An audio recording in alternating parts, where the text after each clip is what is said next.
ঘুমানোর আগে বিসমিল্লাহ বলে লাইটটা অফ করবেন, বিছানাটা বিসমিল্লাহ বলে ছাড়বেন, ঠিক আছে?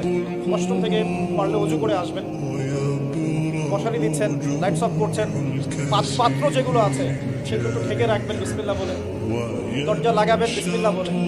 এরপর 3 বার পড়বেন সূরা ইখলাস একবার, সূরা ফালাক একবার, সূরা নাস একবার, পরে হাত একত্রিত করে ফু দিয়ে গা মাসাহ করবেন। এই কাজটা 3 বার করবেন।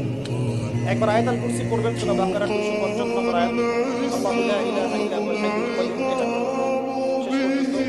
এরপর সূরা বাকারার 66 আয়াত পড়বেন, লিল্লাহি মা ফিস সামাওয়াতি, এখান থেকে ফাকসুরনা আলাল কওমিল কাফিরিন পড়বেন। তারপর ডান কাঁধে পাশ ফিরবেন, বলবেন আল্লাহুম্মা বিসমিকা আমুতু ওয়া আহইয়া, হাত দিবেন, হাতে গুনতে থাকবেন সুবহানাল্লাহ সুবহানাল্লাহ সুবহানাল্লাহ 33 বার, আলহামদুলিল্লাহ আলহামদুলিল্লাহ আলহামদুলিল্লাহ 33 বার, আল্লাহু আকবার আল্লাহু আকবার আল্লাহু আকবার 34 বার। এখন যদি আপনি 6 ঘন্টা ঘুমান, আপনি নবী সাল্লাল্লাহু আলাইহি ওয়াসাল্লামের সুন্নত অনুযায়ী ঘুমিয়েছেন, প্রত্যেক ঘন্টা ঘুমানোর জন্য আল্লাহ আপনাকে নেকি দিবেন ইনশাআল্লাহ।